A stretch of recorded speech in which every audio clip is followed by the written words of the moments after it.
Goeiedag, Vanessa Foster van die Bybel in 1 jaar saam met julle. Vandag lees ons saam uit Numeri hoofstuk 17. Ek titel dit, God bevestig die leierskap wat hy aanstel. Nou voordat ons na Numeri 17 kyk, is dit belangrik om die konteks te verstaan. Na Korag se opstand teen God se aangestelde leiers, was daar steeds twyfel onder die volk oor Aaron se rol as hoëpriester.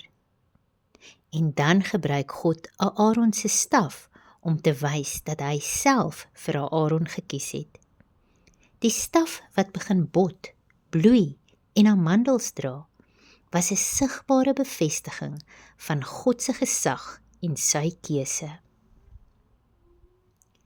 In verse 1 tot 7 beveel God vir Moses om 'n staf van elke stam te neem en dit in die tent van samekoms neer te sit. Op elke staf moet die leier van die stam se naam wees en op die stam van Levi se staf moes Aaron se naam geskryf word. Die doel was om die volk se murmurering te beëindig en eens en vir altyd te wys wie God aangestel het. Vanaf vers 8 sien ons die wonderwerk. Aaron se dooie staf het nie net gebot nie, maar ook geblom en ryp amandels gedra. Nou God gebruik hierdie wonderteken om sy keuse en gesag te bevestig.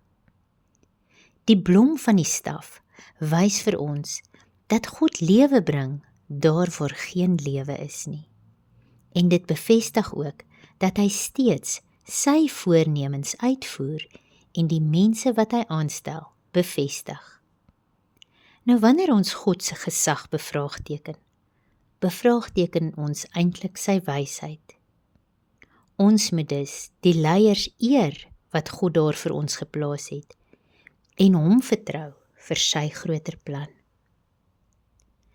Die staf is daarna in die verbondsark geplaas as 'n voortdurende herinnering aan God se gesag.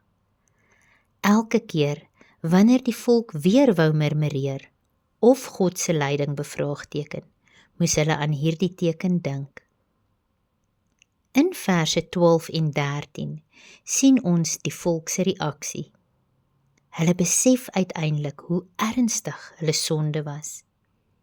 Hulle het nou verstaan dat dit verkeerd was om Aaron se priesterskap te bevraagteken. Maar ongelukkig het hierdie besef eers gekom na God se oordeel. Hulle gedrag het verander, maar nie noodwendig hulle harte nie. Nou wat kan ons uit Numeri 17 leer? God se gesag is nie onderhandelbaar nie. Leierskap volgens God se wil moet gerespekteer word, nie volgens menslike opinies nie. En wanneer ons in opstand teen God se orde kom, is ons besig om eintlik in opstand teen hom te kom. Wondertekens kan God se gesag bevestig, maar dit is God se woord wat ons geloof moet vestig. Die hoofstuk eindig met spanning, want die volk besef hoe heilig God is. Nou hierdie gebeurtenis wys vooruit na Jesus Christus, ons volmaakte hoëpriester. Hebreërs 4 verse 14 tot 16. Deur hom alleen het ons vrye toegang tot God. Mag jy 'n geseënde dag verder hê. Tot volgende keer. Totsiens.